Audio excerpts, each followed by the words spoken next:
Hi, my name is Katja Windheim. I'm a clinical psychologist. I work at the NHS in Bromley with people who have more complex emotional problems. And I'm also part of a small private practice in South London, the Lighthouse Psychology Practice. I wanted to talk to you today about the benefits of physical exercise in helping you get through the current situation. I've asked an expert from the fitness industry to join me later in the video to contribute his knowledge and some practical guidance on how to keep exercising in lockdown. The current situation is unprecedented in the modern Western world. We are faced with a global pandemic, which might feel like a big external threat to our health, well-being, and usual way of life. Some of you might already be directly affected by the virus. And for others, there might be a lot of uncertainty about how it might affect you and your loved ones and how it will develop over the coming weeks. There are also many indirect effects on our lives. We've been thrown out of our usual routines. We might be stuck in small spaces. There might be tension amongst family members. We might be faced with losses, such as the loss of jobs, financial security, our usual roles, the ability to see family and friends, do hobbies, or even the loss of a long-anticipated holiday. All of this is understandably causing stress and anxiety and might cause you to feel low in mood. You might have seen the article by Emma Stevens in this module. She explains that situations like the current one can cause the body to go into survival mode, and our fight, flight, or freeze response might be triggered. Most of you will have heard about this. It's a mechanism that enables people and other mammals to react quickly to life-threatening situations. It triggers the release of stress hormones in the body that produce physiological changes to help the body either fight its way out of a situation or run away. When this is triggered, you might notice a range of symptoms in your body. There might be muscle tension. You might have neck pain or back pain, or even tension headaches. You might feel fidgety, nervous, and restless. You might have a dry mouth. Your skin might seem pale, clammy, and sweaty. You might feel dizzy. You might get butterflies, heartburn, stomach cramps, or even diarrhea. Frequent urination might also be a bother. A pounding pulse is common, and your heart might feel as if it's pounding really fast. And you might experience chest tightness and rapid breathing. You might also find it difficult to sleep at night and hard to switch off from worries.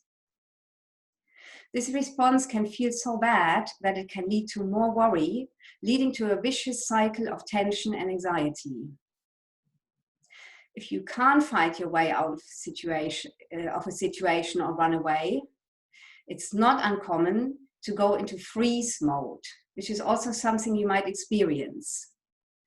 It's like an animal playing dead when it has been trapped, and the body shuts down all responses.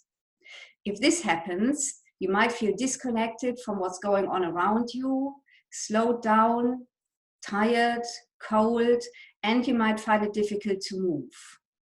So in sum, it's not unusual for people going through extreme situations to feel low, anxious, stressed, and have all sorts of physical symptoms in the body. If these symptoms persist for a long time, they can start causing problems with your health and well-being. One powerful way of managing these difficult emotions and bodily symptoms is physical exercise. There are a lot of studies about the positive effects of exercise, and these clearly show that it can improve your mood, lower anxiety, and modulate the stress response in the body. One way it does this is by decreasing the levels of the body's stress hormones, adrenaline and cortisol. Regular exercise can bring down your overall reactivity to stress long term and help you to stay more relaxed when faced with tricky situations. Exercise also stimulates the release of endorphins. These are the body's natural painkillers and feel-good hormones. They are responsible for the runner's high some people experience, and the feeling of relaxation and optimism that you might get after a good workout. Exercise also has a positive effect on proteins that are responsible for energy supply to our cells and cell growth, which explains why you might feel this weird combination of tired but also energized after a workout. Exercise can also improve your sleep and impact positively on your self-esteem and general well-being. It can make you feel a bit more in control and offer some distraction, which is especially important in the current situation. The evidence of these positive effects is not just for aerobic exercise like running, but also for resistance training, weightlifting, and flexibility training, such as ballet and yoga. So at this point, I would like to introduce Artur Nowitzki.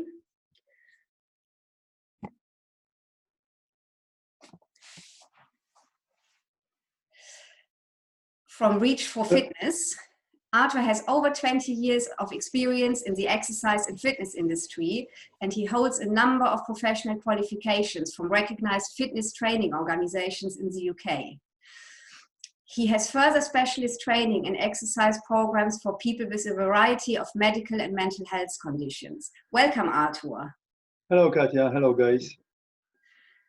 Artur, I wanted to talk to you a bit more practically about how to keep fit in these times, especially because people have been asked to stay at home and only leave the house if they have to go to work, for shopping, vital medical care, and for 1 hour of exercise. Yeah, I understand it's very difficult for most of the people, but there is still a lot of things what you can do at home or either contribute to your health, mental health and physical health through being in the park by walking or cycling in the park. And a lot of people, of course, don't have any equipment at home, but then a lot of stuff what you have already at home can be used as your equipment, or you can use your body weight as a part of the training. Okay, Artur, let's maybe start by thinking about some ideas for exercising outside. So if people do manage to get out for their 1 hour, what are the kind of things they could do outside? So of course, most obvious is jogging or running, but of course, a lot of people have joint problems. Then instead of that, brisk walk make miracles. And recommendations from government health organization is doing 5 times a week for 30 minutes exercises similar to brisk walk, and that brings a lot of benefits to health and as well well-being. Yes. Another thing what you can do, if you have bicycle or scooter, of course you can cycle a little bit around, not of course contacting people, or use the scooter. Your kids maybe have a scooter, like my son has scooter, so we are using that on daily basis. Try to get out, I would say, with the times maybe it's not as, especially if you're a little bit older and it's not busy in the park. I know it's lockdown, but still a lot of people cycling. But if you go in the evening, you'll be much less people there. Mm-hmm. Great. So just getting out half an hour can already make a big difference. Yes, that's recommendations. Your body adaptations, physical, happen if you train on intensity similar to brisk walk every second day for 20 minutes. That's your body adaptation, so your cardiovascular system adapt and your metabolism speeds up, even if you do every second day for 20 minutes. Something like a brisk walk. You know you intense enough if you're a little bit out of breath. Of course, for everybody will be different. Some people, young people, to get off breath have to run. But for a lot of people, if they have a little bit sedentary lifestyle, especially now, brisk walk will bring these results and body adaptations. That's really useful to know, because it means you don't have to put that much pressure on yourself.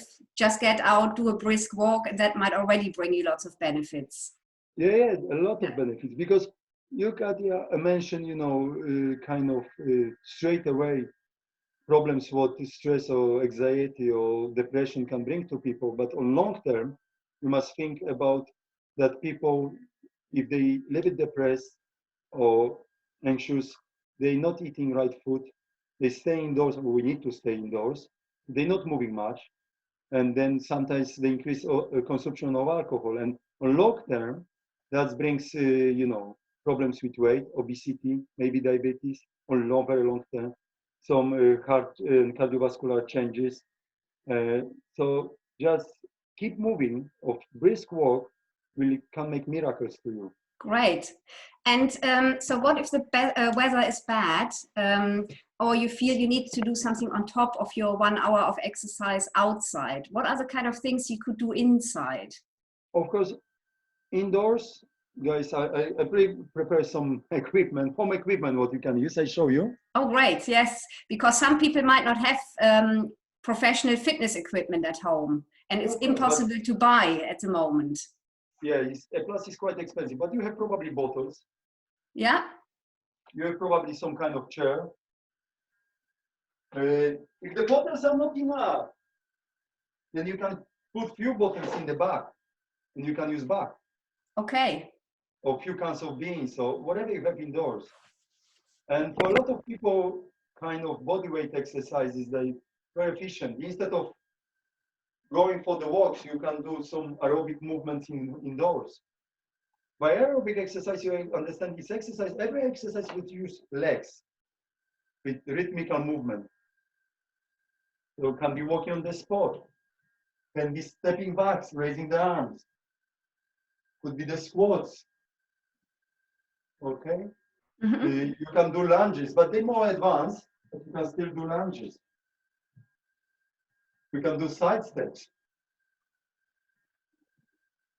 Okay? You can, if the squats are difficult, you can use chair. Just sit and stand up. Sit and stand up.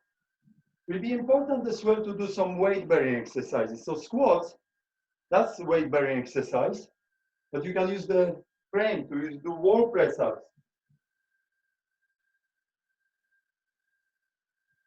Of course, you can do full press-ups on the floor. You can do tricep dips using the chair. You can bend your legs and extend.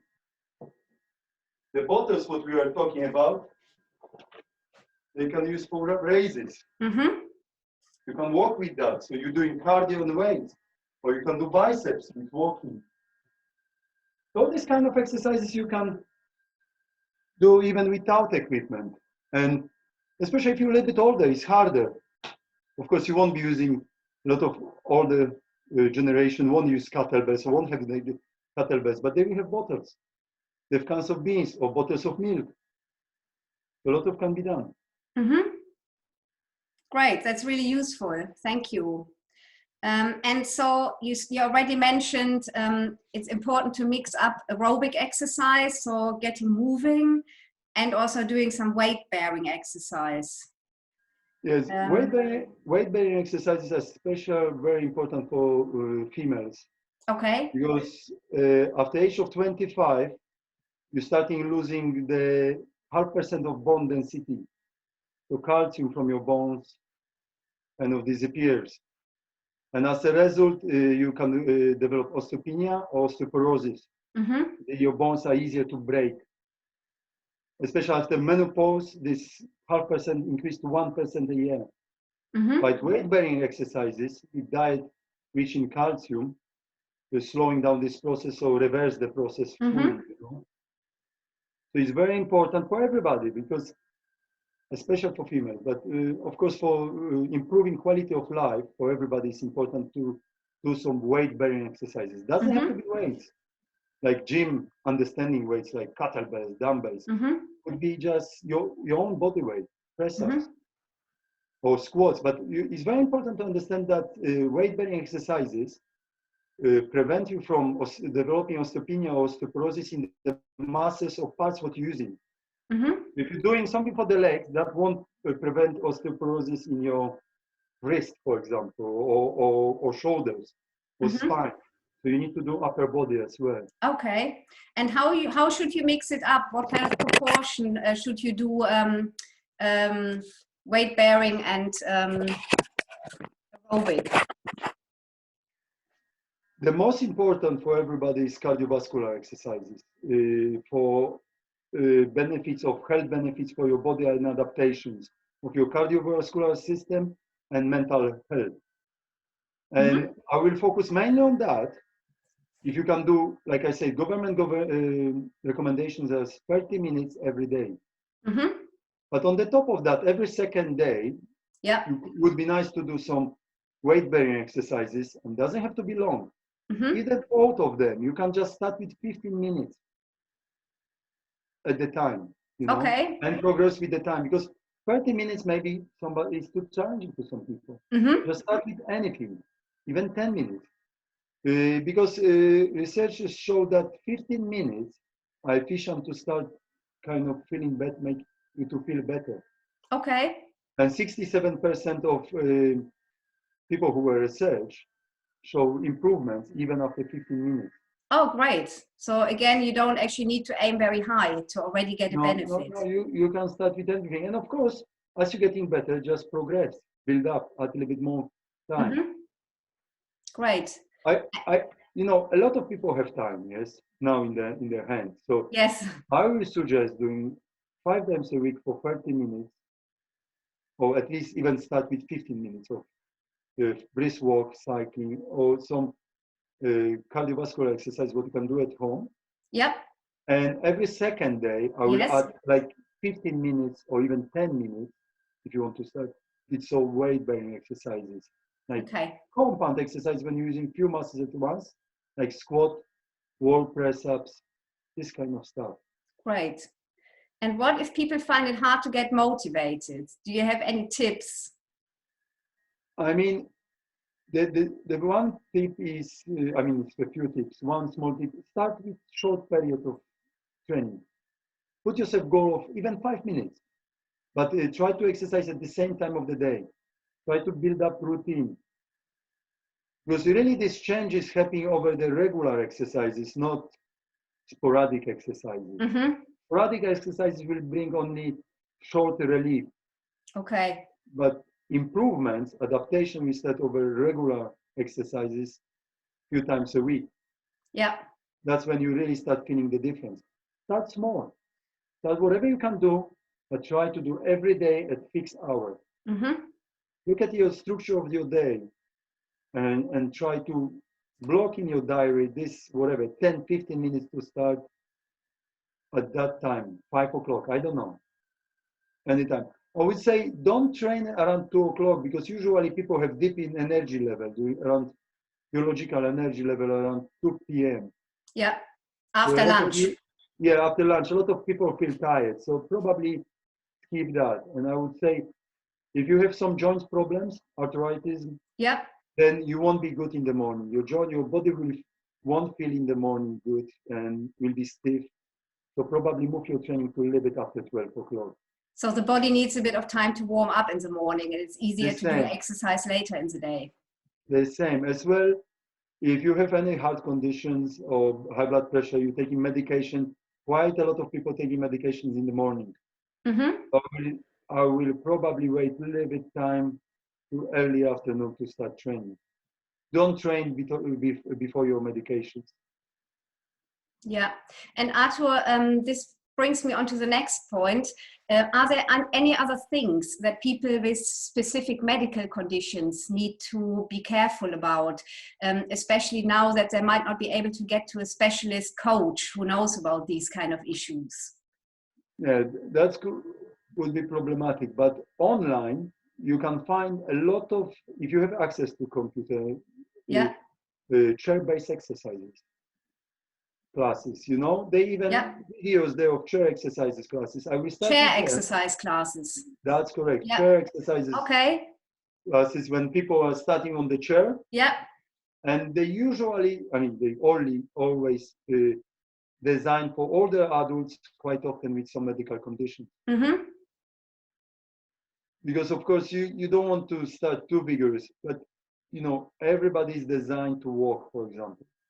Yeah. Whatever condition you have, you should be able to walk and just adjust the speed level.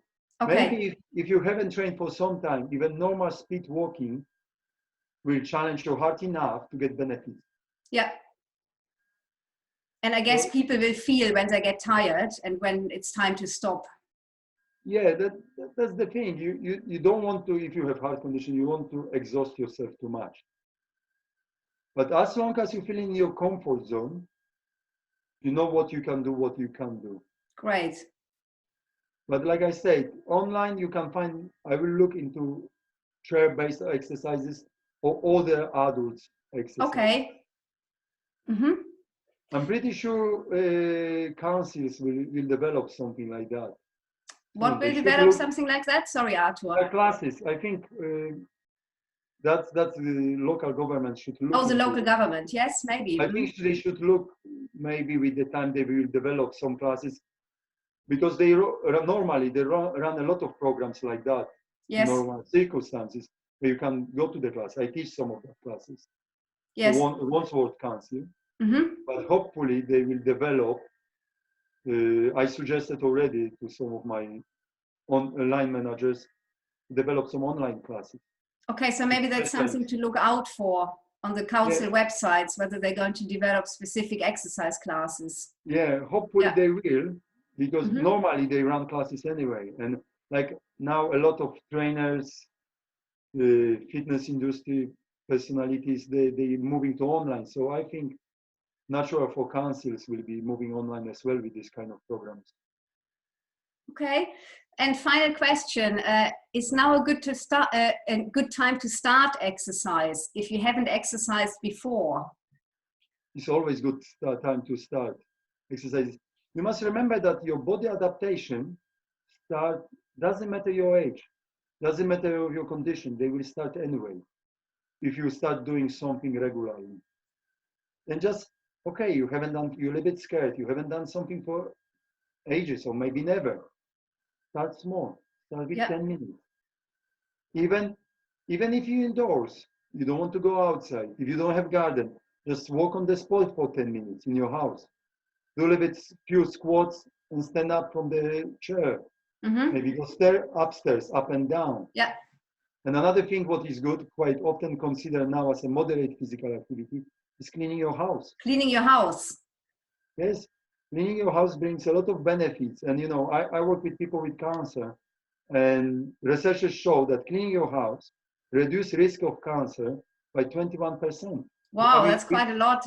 I mean, we're talking about breast cancer in females. So the researchers were focusing on some researchers on that. If you imagine by just dusting, hoovering your house for half an hour, you can reduce some risk of developing cancer. You know, wow, that's quite astonishing. Yeah, you know, it's always good to keep house clean. Yeah. So always, sometimes you need to look. You don't need to be outside. You can clean your house, maybe clean your garden. You can do things like that, and that will be considered like moderate physical activity. That's your 30 minutes a day. Maybe if you split clean your house through the week, job done. Great. Okay, I think that's all the questions I wanted to ask you, Arthur. Thank you very much for joining me today. We hope you found this interview useful. Thank you very much for joining us. And for more help and guidance, you can also check out Arthur's website on www.reach4fitness.com. That's reach, the number 4, fitness.com. And if you have questions about anything we talked about, please feel free to email us. And you can find our email addresses on the Facebook page. Happy exercising, everybody. Exactly. Bye. Keep active, keep healthy. Thank you very much, guys. Bye. Bye.